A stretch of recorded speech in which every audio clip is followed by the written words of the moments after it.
Vizuallaşdırma sənəti. Xoş şeylər haqqında xəyallar beynin işini fəallaşdırır. Vizuallaşdırmanın zehni texnikasını tətbiq edərək xəyalən gələcəyə yola düşə, bütün çalarları ilə onu özümüz üçün təsəvvür edə və artıq indiki zamanda bundan faydalana bilərik. Növbəti tapşırıq da həmçinin məna axtarışına aiddir. Möhtəşəm beynimiz çox arzuladığımız, bizim üçün müsbət motivasiya və rahatlıq mənbəyi olan şeylərin şəkillərini yenidən yarada bilir. Vizuallaşdırma prosesi insanın beynini stimullaşdırır. Həmin anda onun fəaliyyətinin artması faktını maqnit rezonans tomoqrafiya metodu da sübut edir. Xəyala qapılanda istər müsbət, istərsə də mənfi bir şey olsun, bizdə bu və ya digər emosiyalar oyanır. Beləliklə, əksər insanlarda insan müəyyən bir anda hansı hissləri yaşamaq istədiyini özü məqsədyönlü şəkildə seçə bilər. Kimsə qəmə batır, gələcəyə ümidsiz baxır. Bir daha özü öz əhval-ruhiyyəsini körlayır və enerjisini azaldır. Belə adamın öz-özünə boykot elan etdiyini deyə bilərik. Artıq Kiçik Cib Optimisti kitabında yazdığım kimi, özümüz öz düşüncələrimizin rejissoru ola və başımızda hansı proqramı işə salacağımıza özümüz qərar verə bilərik. Bizim hisslərimiz başımızda hansı filmi fırlatmağımızdan birbaşa asılıdır. Bu isə qəbul etməyə hazır olduğumuz bütün fikir və şəkillərə aiddir. Vizuallaşdırma prosesində biz təxəyyülün gücünü inkişaf etdirir və rahat bir atmosferdə təcrübi tapşırığın vasitəsilə düşüncələrimizi birləşdirməyə çalışırıq. Vizuallaşdırma sənətindən əhval-ruhiyyəni qaldırmaq ya da artıq indi bizə əminlik, güc və enerji verən pozitiv nəyəsə diqqət cəmləmək yolu ilə çətin vəziyyətin öhdəsindən gəlmək üçün istifadə oluna bilər. Məsələn, hələ planlaşdırılan məzuniyyətdən bir neçə həftə və ya bir neçə ay əvvəl bu barədə düşünməyə başlamaq və ya xəyalən çimərliyi, mavi dənizi, palmaları, tərifə gəlməz dərəcədə gözəl narıncı qürubu təsəvvür etmək olar. Belə də siz həqiqətən də intizar hissindən həzz ala bilərsiniz. Ya da bir neçə gündən sonra ezamiyyətdən qayıtmalı olan sevdiyiniz insanla görüşmə anını təsəvvürə gətirmək olar. Axı bu bir neçə saniyəlik bir məsələdir. Xəyalən vağzala gedin. Gözlədiyinizə görə tam xoşbəxtsiniz. Qatar yaxınlaşır, qapılar açılır, sevgiliniz çıxır və üzündə təbəssümlə sizə tərəf gəlir. Belə mənzərədən ürək daha sürətli döyünür. Biz xeyli müsbət emosiyalar hiss edə bilərik. Ancaq vizuallaşdırma yalnız müəyyən emosiyalar tələb etmir. Bu çox gözəl zehni texnikanın köməyi ilə biz öz məqsədlərimizi, arzularımızı və layihələrimizi reallaşdıra bilərik. Çünki vizuallaşdırma prosesinin özü zehnimizi şüurlu olaraq müəyyən bir niyyətə yönəltdiyimizi düşündüyündən başda avtomatik olaraq impuls kimi xidmət edə və ya hətta məsələnin həllini gizlicə göstərə bilən yeni mənzərələr və ideyalar yarada bilər. Yalnız vizuallaşdırma üçün müntəzəm olaraq bir neçə dəqiqə vaxt ayırmaq, diqqəti ardıcıl şəkildə bu və ya digər layihədə cəmləmək lazımdır. Bu, gözləntinin gerçəkləşmə ehtimalını artırır. Biz isə öz fikir və ideyalarımızı həyata keçirəcək, beləliklə də öz gələcəyimizin yaradıcısı olacağıq. Mümkünsə heç olmasa bir dəfə vizuallaşdırma ilə məşğul olmağa cəhd edin. Unutmayın, nə qədər çox məşq etsəniz, vizuallaşdırma sizin üçün bir o qədər asan olacaq. Onun əhval-ruhiyyənizə necə müsbət təsir etdiyini və təzə layihələr üçün yeni bir impuls verdiyini tez bir zamanda görəcəksiniz. Daxili film. Bu tapşırığı yerinə yetirmək üçün yaxın bir neçə dəqiqədə heç kimin sizi narahat etməyəcəyi sakit yer tapın. Rahat vəziyyət alın. Oturarkən və ya uzanarkən bir neçə dəfə dərindən nəfəs alıb verin. Sonra vizuallaşdırmaya başlayın. Gələcəkdən məqsədinizə çatdığınız layihəni həyata keçirdiyiniz və ya arzunuzu reallaşdırdığınız zaman yaşadığınız vəziyyəti təfərrüatı ilə təsəvvür edin. Qoy bu vəziyyət sizin daxili gözünüzün qarşısından bir film kimi gəlib keçsin. Bu filmdə siz uğurlu, xoşa gələn, yaraşıqlı, enerjili, şən baş qəhrəmansınız.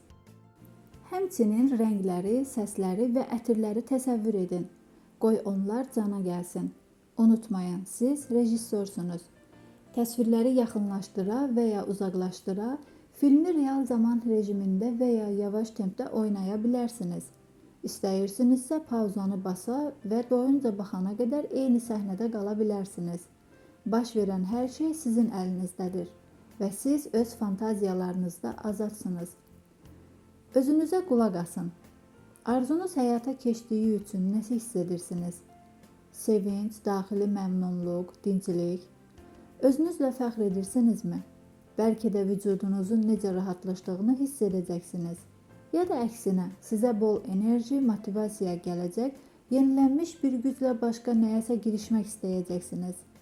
Yəqin beyninizə bu arzunu real həyatda necə yerinə yetirə biləcəyinizlə bağlı ideyalar gələcək.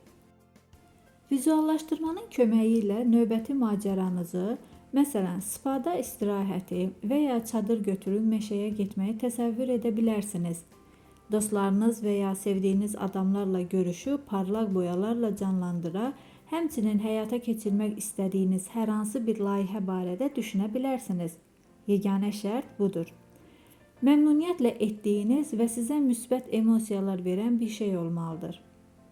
Tapşırığın sonunda bir neçə dəfə dərindən nəfəs alıb verin və real həyata qayıtmazdan əvvəl aldığınız müsbət təsirdən şüurlu şəkildə nəşələnin. Növbəti fəsildə xəyallarımıza və hədəflərimizə müraciət edəcəyik. Bütün siyahıları doldurduqdan sonra öz istəyinizlə onlardan birinə vizuallaşdırma texnikasını tətbiq edə bilərsiniz. Kim bilir, bəlkə tezliklə nəsə reallaşar? İlhama və xoş sürprizlərə açıq olun. Qoy sizin beyniniz məhz bu istiqamətdə işləsin. Ən yaxşı qərarlar.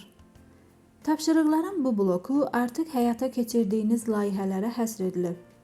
Ən yaxşı qərarlarınızın siyahısını tərtib edin və onların niyə bu qədər yaxşı olduqlarını qısa şəkildə əsaslandırın. Həyatımdakı ən yaxşı layihələr və qərarlar. Bu hissədə biraz düşünün və öz düşüncələrinizi bura qeyd edin. Artıq əldə etdiyiniz nailiyyətlər, həyata keçirdiyiniz layihələr keçmişdən nəyi hədəfə aldığınızı göstərir. Bəlkə siz indinin özündə də bu uğurlarla fəxr edirsiniz. Yəqin onlardan hansının maksimal həvəs və motivasiya ilə əldə olunduğunu bilirsiniz. Nə sizə asan və ya böyük səylər hesabına başa gəlib, nəyə görə siz hətta mübarizə aparmalı olmusunuz. Sizə sanki lazım olan işlə məşğul olduğunuzu məhz nə hiss etdirirdi? Hansı şeylər indi sizə də əhəmiyyətli və düzgün görünür? Yenə rəngli karandaş götürüb bəzi fikir və ya açar sözləri dairələməyin vaxtı çatıb. Keçmişdən nə mənalı idi və belə olmaqda davam edirmi? Qəbul edilən qərarlardan hansıları şəxsən sizin güclü cəhətlərinizi, dəyərlərinizi və xarakterinizin müsbət xüsusiyyətlərini əks etdirir? Xoşbəxtliyin barometri. Bu tapşırıq 3 çox gözəl hadisə məşğələsinin başqa bir variantıdır. Aşağıdakı siyahıları ardıcıl şəkildə doldurun. Bu zaman sizə zövq və sevinç gətirən bütün böyük və kiçik şeylər barədə düşünün. Bugün mən buna görə xoşbəxtlik yaşadım. Biraz düşünün və bu hissəyə öz fikirlərinizi qeyd edin. Keçən il mən buna görə xoşbəxtlik yaşadım. Yenə bir balaca düşünüb öz fikirlərinizi qeyd edə bilərsiniz. Bu insanlar məni xoşbəxt edirlər. Bu hissədə isə sizi xoşbəxt edən insanların siyahısını qeyd edin. Sehirli dairələr. Nəhayət ki, biz bu kitabdakı son böyük tapşırığa qədər gəlib çatdıq. Siz əvvəlki fəsillər üzərində iş zamanı topladığınız bütün nəticə və bilikləri bir yerə yığmalısınız. Köklənmək və toparlanmaq üçün rahatlaşdırıcı bir məşqi yenidən yerinə yetirə bilərsiniz. Xoşbəxtlik mənalı nəsə etməkdir fəslində artıq qeyd etdiyim kimi ikiqayımız sadələşdirilmiş şəkildə 4 elementdən ibarətdir. 1. Məmnuniyyətlə etdiyimiz hər şey. 2. Güclü cəhətlər və ya yaxşı edə bildiyimiz şeylər. 3. Ödənilə bilən və ya əvəzində başqalarından nəsə ala biləcəyimiz şeylər. 4. Dünyanın ehtiyac duyduğu şeylər. Bu kitabda təsvir olunan təcrübi tapşırıqların köməyi ilə siz artıq ikiqaynızın bir çox aspektlərini aça bildiniz. İndi bu aspektləri əyani surətdə göstərmək və onlardan bəzilərini qruplaşdırmaq üçün son təhlil aparmaq lazımdır. Əvvəlcə 1, 2, 3, 4, 5, 6 nömrəli mövzular kataloqundan ikiqayının 4 elementinə uyğun gələn ideyaları yazın. Bu yeni siyahı yalnız əvvəllər həyata keçirdiyiniz, eləcə də yalnız müntəzəm şəkildə etdiyiniz şeylərdən deyil, həmçinin məşğul olmaq istədiyiniz, sizi ruhlandıran və motivasiya verən şeylərdən, yeni gələcək üçün nəzərdə tutduğunuz mümkün layihə və hədəflərdən ibarət olacaq. Növbəti addımda adları çəkilən mövzuları tapa biləcəyiniz bütün fəsilləri bir daha nəzərdən keçirin.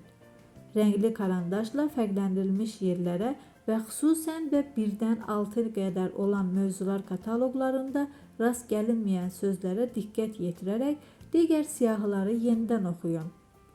Mövzular kataloqunda mənim nümunəmdə təbiətlə əlaqə və özünə təsir kimi abstrakt anlayışlar yer alır. Hələ də ağaclara dırmaşmağı sevdiyimdən bu fəslin siyahısında da əks olunmalıdır. 1-6 nömrəli mövzular kataloqundakı açar sözlər və tezislər özümüz haqda fikirləri qısaca və dürüst ifadə etməkdə bizə kömək olmalıdır.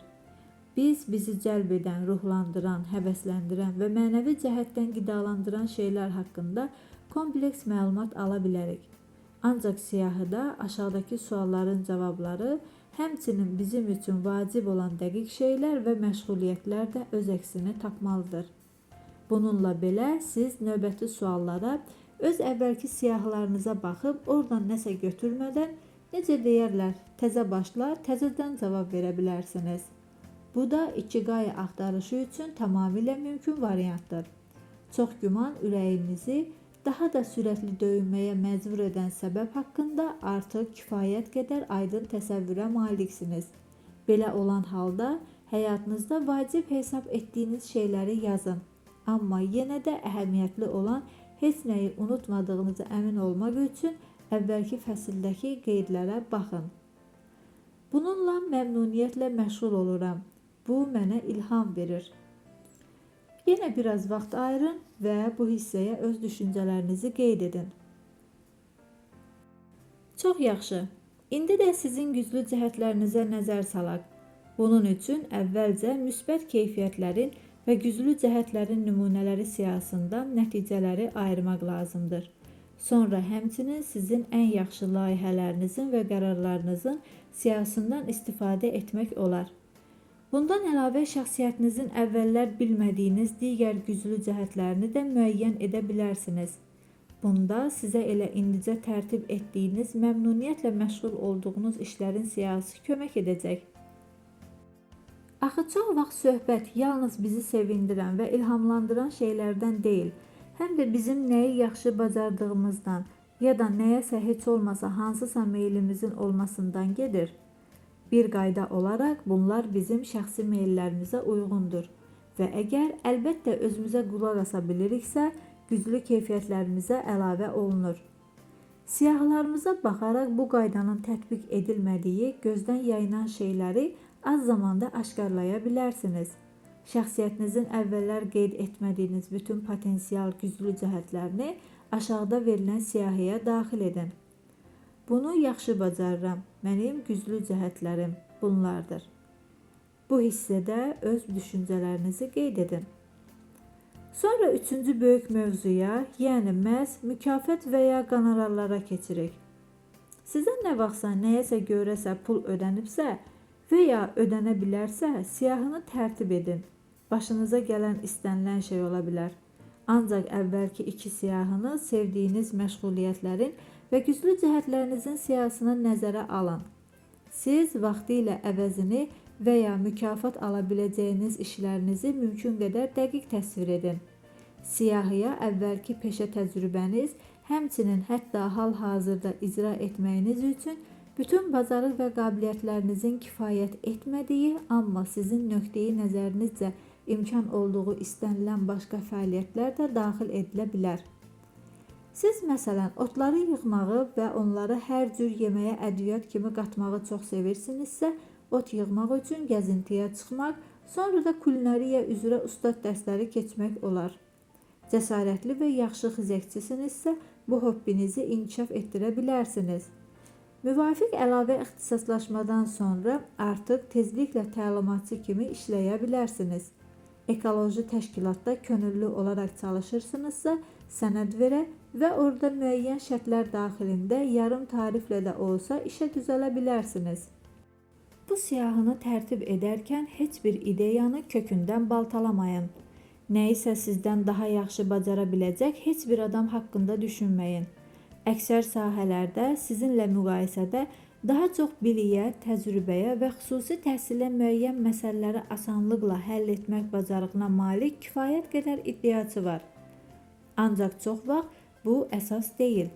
Daxili motivasiyamız və ruh yüksəkliyimiz, nəyəsə valeh olmaq qabiliyyətimiz daha vacibdir. Onlar iradəni gücləndirir, bizə lazımı enerji verir və öz arxasınca aparır. Əgər müəyyən bir şeyin sizi həddindən artıq maraqlandırdığını və ya sizə ilham verdiyini başa düşmüsünüzsə, yalnız səriştəsizliyinizdən çəkinərək bununla məşğul olmaqdan qorxmayın. Sizin ruh yüksəkliyiniz və motivasiyanız çox şeyləri əvəzləyə bilər. Növbəti siyahıya məhz nəyi əlavə edəcəyiniz barədə yaxşıca düşünün. Mənə buna görə ödəyirlər. Mən bunun üçün mükafatlandırıla bilərdim. Biraz düşünün, öz fikirlərinizi bu hissəyə qeyd edin. Çox yaxşı. İndi 4 əsas kərpicdən sonuncusu qalıb. Söhbət dünyanın ehtiyac duyduğu şeylər və ya dəyərlər barədədir. Bu suala cavab axtararkən əvvəlki siyahılarınızı nəzərdən keçirin. Məsələn, müsbət keyfiyyət və güclü cəhətlər siyahılarında sizin fikrinizcə dünya üçün vacib olan dəyərləri və ya keyfiyyətləri tapın. Sizin minnətdarlıqlar siyahısındakı qeydləriniz də əhəmiyyətli dəyərləri müəyyən etməyə kömək edə bilər. Bu nöqteyi nəzərdən bir nümunəni burada təhlil edək. Supermarketdə arabası tam dolu olan adam kassada növbədə dayanarkən bir başqasını əlində bir neçə məhsul olduğu üçün irəli buraxır. Buradan biz siyahımız üçün uyğun açar sözlər çıxara bilərik. Mehribanlıq, diqqət, kömək etməyə hazır olmaq. Əlbəttə, bütün bu dəyərlər bizim dünyamıza müsbət təsir göstərir. Həmçinin pərəstiş etdiklərinizin siyahısını da xatırlamaq olar. Onlar şəxsiyyətin dünyaya fayda gətirə biləcək hansı xüsusiyyətlərini təcəssüm etdirir. Bu nöqteyi nəzərdən bütün siyahılarınızı təkrar gözdən keçirməyə dəyər. Məmnuniyyətlə gördüyümüz işlərdə də dünya üçün çox sayda ideyalar tapmaq olar. Xoşumuza gələn əksər şeylər başqalarının da xoşuna gələ bilər. Bizə ilham verən şey başqalarını da ruhlandıra bilər. Hansısa bir şəxsi layihə və ya məqsədi digər insanlara nəzərən həyata keçirmək olar. Beləliklə siz bu dünyaya xidmət edəcəksiniz. Əlbəttə, hələ indiyə qədər heç bir siyahıya daxil edilməyən ideyalar da yaza bilərsiniz. Beləliklə yenidən iş başına. Hamısını deyin. Dünyaya nə lazımdır? Bu hissədə sizin düşüncənizə görə dünyaya lazım olan hər şeyi qeyd edin. Çox gözəl. Siz demək olar ki, hədəfə çatmısınız. İndi sizi maraqlı bir şey gözləyir. Seçim edirik. Yenidən rəngli karandaş götürün və bu fəsildəki suallara cavab siyahılarında sizin üçün çox vacib olan söz və ya ifadələri dairələyin. Qrafiki doldururuq. İndi isə növbəti qrafikə baxın. Qeyd olunan söz və ifadələri qrafikdən necə qruplaşdıra biləcəyiniz barədə düşünün. Məsələn, hansısa bir ideyanı nə qədər çox həyata keçirmək istəyirsinizsə və onun üçün sizə nə qədər az qonorar ödəməyə hazırdılarsa, onu sxemdə o qədər yuxarıda yerləşdirmək lazımdır. İdeya dünya üçün lazım olanların kateqoriyasına nə qədər çox aid olursa və siz həmin işi həyata keçirməyi nə qədər az bacarırsınızsa, onu sxemdə o qədər sağda yerləşdirəcəksiniz. Siyahılarda əvvəllər qeyd etdiyiniz hər şeyi burada olan qrafikin müvafiq sahələrinə bu prinsipə uyğun şəkildə yazın. Qrafikin oxunması. Hazır qrafikdə baxın. Bu kitabın tapşırıqları üzərində ardıcıl işləmisinizsə, bəzi sahələrdə olduqca çox qeydlər olmalıdır. Kəsişmə sahələri. Aşağıda verilən sxemdə dairələrin kəsişmə sahələrinin nə ifadə etdiyi göstərilib. Əvvəlki qrafikdə aşağıda solda yazdıqlarınızın hamısı peşəkar fəaliyyətlə bağlıdır. Alt sağ sektordakı yazılar istedadınıza aiddir. Üst sol sahə ehtiras və maraqlarınızdır. Yuxarı sağ sahə missiyanızdır.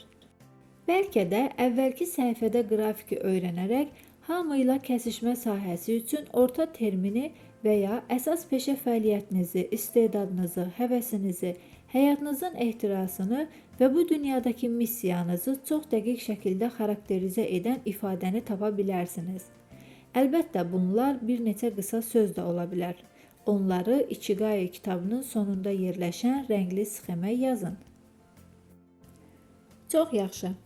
Bu tapşırığın köməyi ilə siz Ikigai'nizə əhəmiyyətli dərəcədə yaxınlaşmısınız. Sxemdə bütün əsas dairələr kəsişir və bir-birini dolğunlaşdırır. Ikigai yalnız bizi ruhlandıran şeylər deyil. O şəxsi meyllərimizə və qabiliyyətlərimizə uyğun gələcəksə, bizə yaşayış vasitələri verəcəksə və eyni zamanda özündə dünyaya lazım olan şeyləri ehtiva edəcəksə, daha sabit və dərk edilən olar. Yeri gəlmişkən, sxemdə dairələrin sərhədləri olduqca dəyişkəndir. Məsələn, missiya və peşə sahələrinin kəsişməsini nəzərdən keçirək. Bizim modelimizə görə missiya insanın məmnuniyyətlə etdiyi şey və dünyanın ehtiyac duyduğu nəsnədir. Buna görə də sizə haqq ödənilibsə və ya ödənilə bilərsə, missiya peşəyə çevrilir. Buna bir nümunə gətirək. İnsan yazmağı çox sevir. Öz fikirlərini kağıza köçürməyi, bütöv bir dünya uydurmağı xoşlayır və bəlkə də öz fikirlərini başqaları ilə məmnuniyyətlə bölüşmək istəyir. Beləliklə, onun missiyası öz hekayələri ilə digər insanları əyləndirmək və ilhamlandırmaqdan ibarətdir. Hətta dünyanı azacıq da olsa yaxşılığa doğru dəyişdirməkdən ibarətdir. O kitablarını çap edən nəşriyyat tapsa, missiya peşəyə çevriləcək.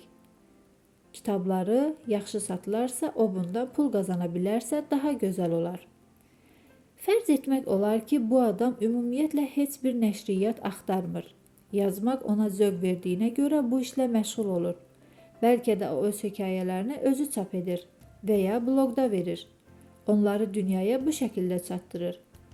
Onun qazancı fərqli mənbədən gəlir, amma zaman keçdikcə bloqunu daha da çox izləyici oxuyur və nəticədə hansısa bir naşir onu tapır.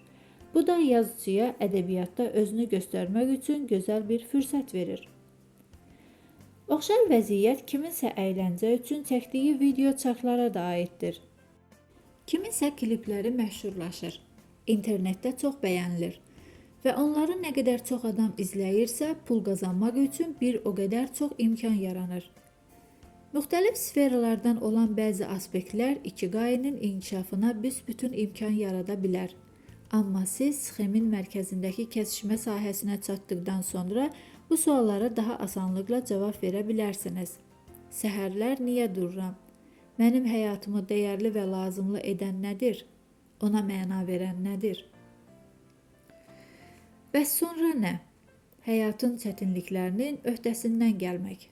Belə bir deyim var. İstək, arzu, həvəs varsa bir yol tapılacaq. Mənsə cəsarət edib deyirəm, məqsəd varsa həvəs də olacaq. Viktor Frankl.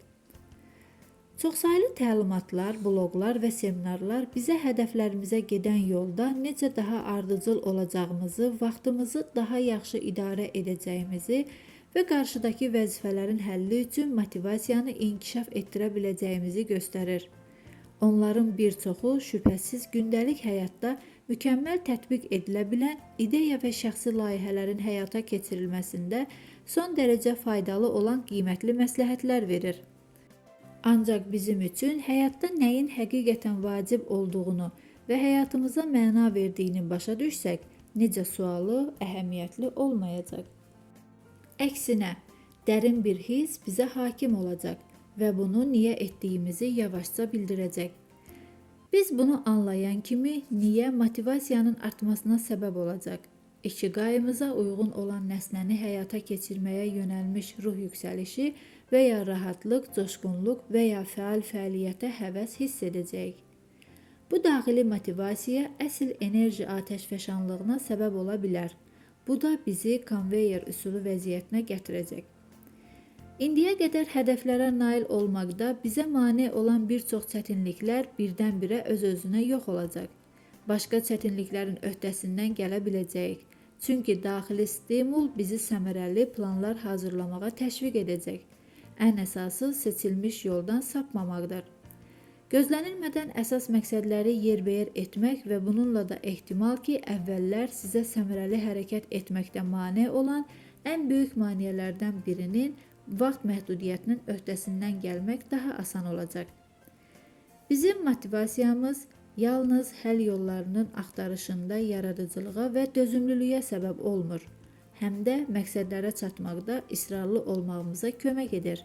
Məsələn, əlavə vaxtın sayəsində bütün günün sizin üçün daha yaxşı keçəcəyini fərz edib, günə yarım saat və ya 1 saat erkən başlamaq barədə tez-tez düşündüyünüz halda səhərlər yataqdan qalxmağınız çox çətindirsə fikirləşin.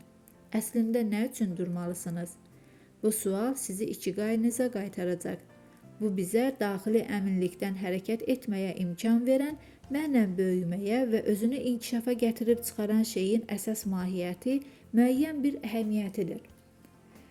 İkiqayınızla birbaşa əlaqəli olan hədəflərinizi izləyin. Yaxşısı budur, artıq axşamdan yatmağa gedərkən onlar barədə düşünün. Növbəti səhər layihələrinizi təzə baş və yeni enerji ilə başlaya biləcəyinizlə bağlı xoş hisslərlə yuxuya gedin.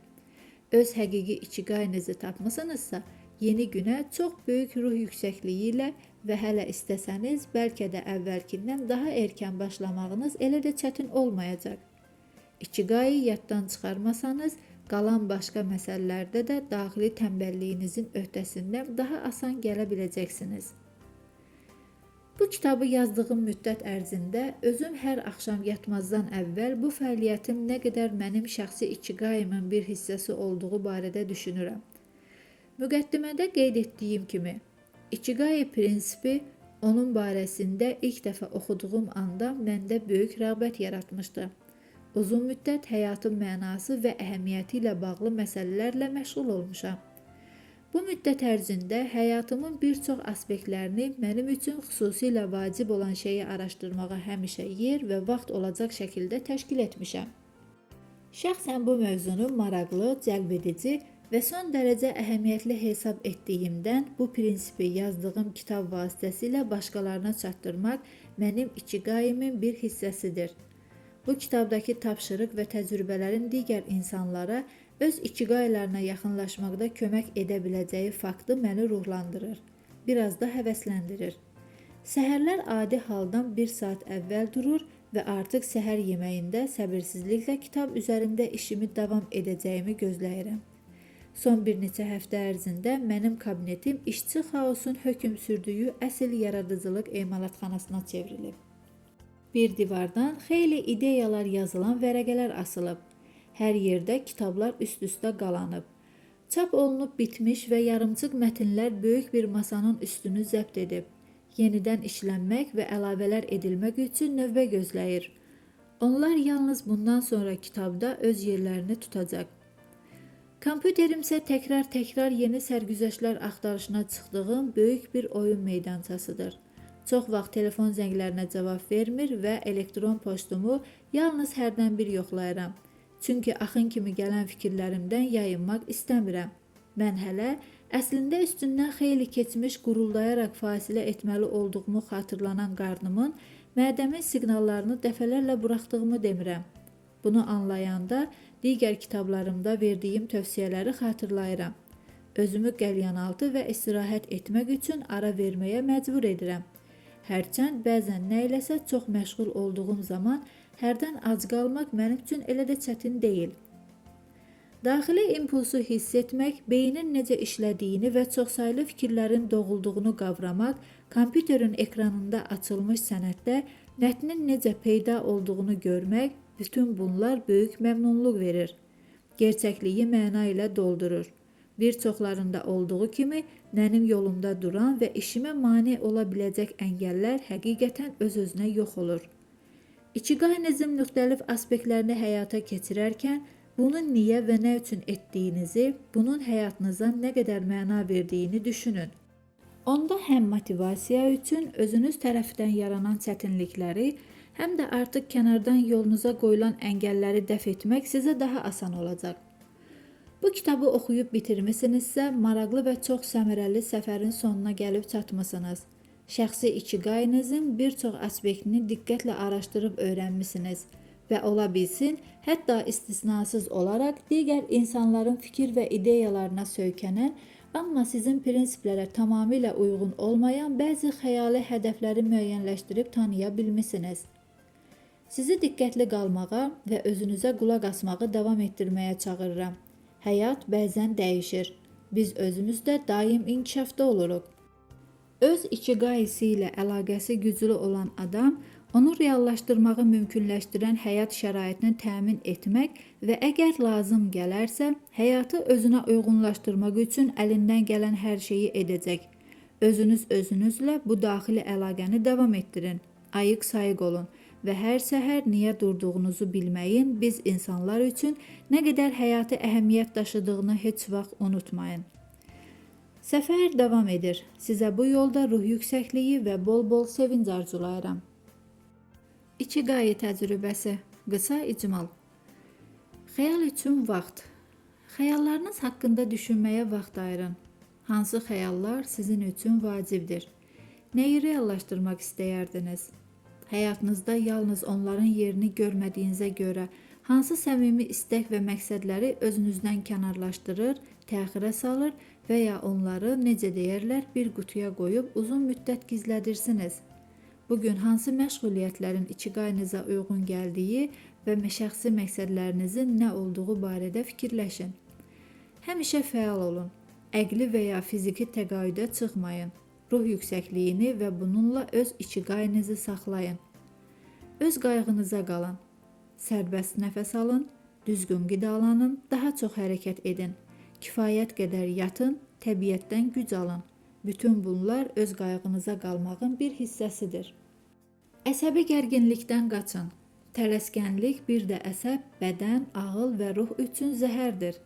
Həmişə sağlam tarazlığa riayət etməyə çalışın. Minnətdar olun. Minnətdar olduğunuz barədə düşünün. Siyahılar bu işdə sizə kömək edəcək. Nəyə görə şükr etməli olduğunuzu dərk etməyin bu üsulunu özünüzə uyğun hesab edirsinizsə, mütəmadi olaraq minnətdarlıq gündəliyi yazmağa başlaya bilərsiniz. İcma həyatı.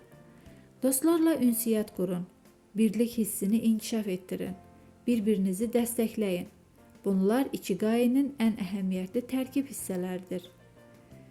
Kainatın mərkəzi. İkiqayımıza gəldikdə özümüz üçün kainatın mərkəziyik. Başqa heç kim bizə həyatımızın mənasının nədən ibarət olduğunu deyə və ya onu zorla boynumuza qoya bilməz. Biz başqalarından ilham ala, onların əməllərinə və həyat tərzlərinə heyran qala bilərik. Amma yekunda öz ikiqayımız olan şeyi seçirik. Yalnız bu əsildir və bizdə dərin məmnunluq doğurur. Ürəyinizi dinləyin. İkiqayımızı axtaranda ürəyimizin çağrışına qulaq asmalıyıq. Onun siqnallarını buraxmaq və ya boğmaq çox asandır. Amma həmin siqnallar əhəmiyyətli göstəricidir. Ürəyimizin bizə nə dediyini başa düşdükdən sonra gündəlik həyatda hansı şeyləri reallaşdırmağın mümkün olduğunu yoxlamaq üçün ağlımızdan istifadə edə bilərik. Xırda şeylərin dəyəri. Yalnız əhəmiyyətli, uğurlu layihələrdə deyil, kiçik işlərdə də ikiqayı tapmaq olar. İlk baxışda olduqca əhəmiyyətsiz görünən istənilən məşğuliyyət və ya təəssürat, hətta nəsə haqqında fikir çox böyük, maraqlı bir şey qədər faydalı və yadda qalan ola bilər. Səmada şahinin uçuşu insanın ürəyini uğurlu çıxışdan sonra tamaşaçıların coşqun alqışları kimi tez-tez vurmağa məcbur edə bilər. Şuurlu nəfəs 5 yeməkdən ibarət zərif menyudan heç də az enerji yaratmır. Hər şeyi bilmək istəyən adam olaraq qalın. Biz ayıqlıq və maraq göstərməliyik. xüsusən də həyatın yeni mərhələlərində və bəzən yenidən müəyyən edilməli olan öz şəxsi ikiqaymıza münasibətdə. Həyat çox dəyişibsə və biz indi nəyin ikiqayımız olduğunu əmin deyiliksə, növbəti şəxsi hədəfimiz onu yenidən axtarmaq ola bilər. İkiqay üçün qısa test. Nəyinsə ikiqayınıza aid olub olmadığını yoxlamaq üçün aşağıdakı test suallarından istifadə edə bilərsiniz. 1. Bu sizə enerji verirmi? 2. Bu sizi daha ayıq və zirək edirmi? 3. Bu sizin motivasiyanıza kömək edirmi? 4. Səhər durmağı sevməyinizdə bir səbəb varmı? 5. Bu sizin ürəyinizdə əks-səda doğururmu? 6. Özünüz olduğunuzu hiss edirsinizmi? 7. Buna görə həyatınız daha parlaq, daha dolğun və faydalı olurmu? 8. Bu başqa insanlara və ya sizin ətrafınıza müsbət təsir göstərirmi? 9. Bu barədə başqalarına həvəslə danışa və onlara öz qətiyyətinizlə ilham verə bilərsinizmi? Sonda isə qısa bir məsləhət. Bütün suallara müsbət cavab vermək vacib deyil. Bəzi şeylər bizə böyük, səssiz bir məmnunluq gətirir, lakin bizi dərhal döyüşə tələsdirmir. Sizi motivasiya edib etməmələri ilə bağlı suala hətta hə cavabını verməsəniz belə, onlar ikiqayınızın bir hissəsi ola bilər. Yuxarıda göstərilən sualların əksəriyyətinə müsbət cavab verə bilsəniz, böyük ehtimalla bu sizin ikiqayınıza aid olan bir şeydir. İnsan özünü yalnız xarici aləmdə tapdığı məqsədi həyata keçirə bildiyi qədər realizə edir. Viktor Frankl.